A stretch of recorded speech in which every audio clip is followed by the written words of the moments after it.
pessoal, como vocês estão? Eu espero que vocês estejam todos bem.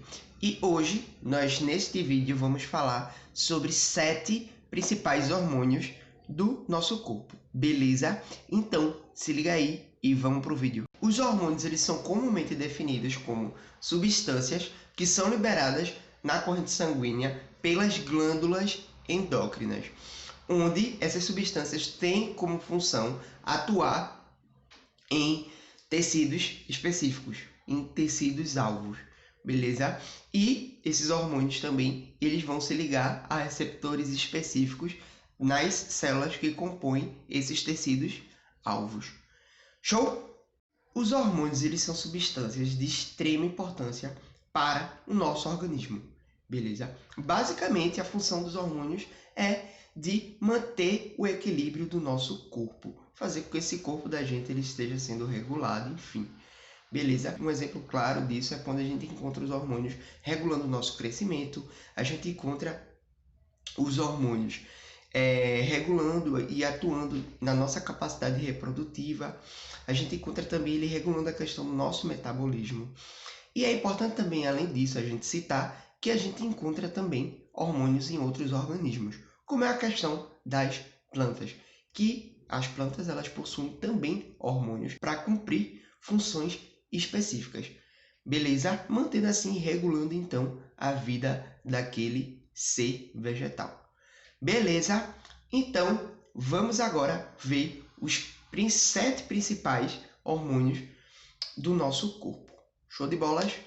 O hormônio antidiurético, o ADH, ele vai estar relacionado com a excreção de água pelo corpo. E aí ele vai ser produzido pelo hipotálamo e secretado pela neurohipófise e vai ter uma ação nos rins, especificadamente, nos túbulos renais. Ele também é chamado de vasopressina e aí ele vai estar atuando nesse controle, da saída de água do corpo. E aí ele também vai estar relacionado com a pressão sanguínea e também com o volume de urina que vai ser armazenado na bexiga. Então, ele vai estar atuando aí nessa questão de controle, de excreção da água do nosso organismo. E a gente tem a glândula da tireoide produzindo 2 hormônios, o T3 e o T4. O T4, que é a tiroxina, ou também chamada de tetraiodotironina, e o T3, que também é conhecido como triiodotironina. Esses 2 hormônios, eles vão estar aí regulando o nosso metabolismo, vão estar regulando o desenvolvimento corporal, o controle do nosso peso. E a baixa desses 2 hormônios, eles estimulam a liberação do TSH, que vai estimular a produção do T3 e do T4. Então, ele atua equilibrando esses 2 hormônios.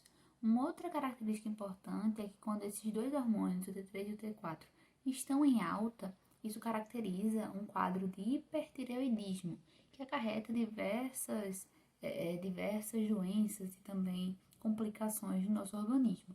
E a baixa desses 2 hormônios, quando o TSH ele não consegue aí atuar estimulando a produção de T3 e T4, acontece o hipotireoidismo, que é a queda desses hormônios, é a baixa desses hormônios, e aí nosso organismo passa a desacelerar, ele fica atuando de uma forma mais lenta e também acarreta a doenças e a condições de doenças no nosso corpo. Então, esses 2 hormônios, eles atuam realizando esse controle do nosso metabolismo. Bom, bora agora falar sobre o paratormônio. Esse hormônio, ele é produzido pela glândula da paratireoide, show? E ele tem como função regular a quantidade de cálcio no nosso organismo, show? Esse hormônio, ele vai atuar junto com a calcitonina. A calcitonina tem por função no caso, reduzir a quantidade de cálcio no nosso sangue. Já o paratormônio, ele vai ter como função a liberação de cálcio no nosso sangue. É basicamente um prende e o outro libera, o outro solta. Beleza? Vamos falar agora do hormônio do crescimento. Esse hormônio tão importante, principalmente lá na nossa infância, na nossa adolescência. Beleza? O hormônio de crescimento, como o nome já diz, ele é responsável, ele ajuda, ele atua regulando a questão do nosso crescimento, beleza? Ele basicamente vai atuar em 2 tecidos, que é o tecido ósseo e o tecido muscular, beleza? Ele vai atuar da seguinte maneira: ele vai chegar lá nos receptores das células desse tecido e ele vai estimular com que novas células, que essas células elas se multipliquem, gerando assim novas células, fazendo com que esse tecido ele se desenvolva. Se desenvolvendo, então, esse tecido ele vai gerar então o crescimento. E é importante a gente citar que o pico desse hormônio ele se dá no período da noite. Bora agora falar sobre o hormônio mais famosinho, a adrenalina. A adrenalina ela é produzida pelas glândulas suprarrenais. As adrenais são aquelas glândulas que ficam em cima dos nossos rins, beleza? Este hormônio ele vai atuar no nosso sistema nervoso, preparando o nosso corpo para alguma coisa que vai acontecer, alguma ação que a gente precise tomar.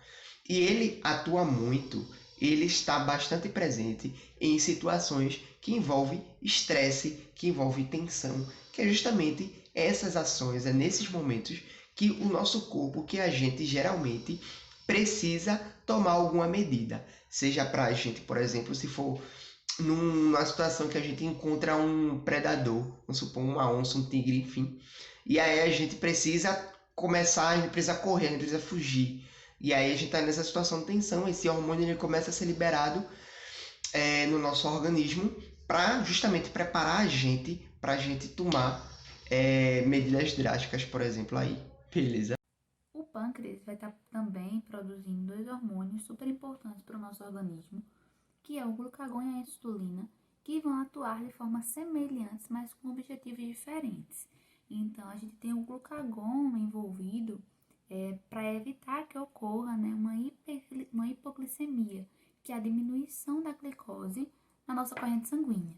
E aí, quando se tem uma baixa de glicose na nossa corrente sanguínea, ou seja, quando a gente está muito tempo sem se alimentar, né, num jejum prolongado, esse glucagon ele vai lá sinalizar e estimular que o glicogênio que a gente armazena nas nossas células, principalmente nas nossas células musculares, ele seja quebrado e transformado em glicose para a gente utilizar como moeda energética, para a gente conseguir energia.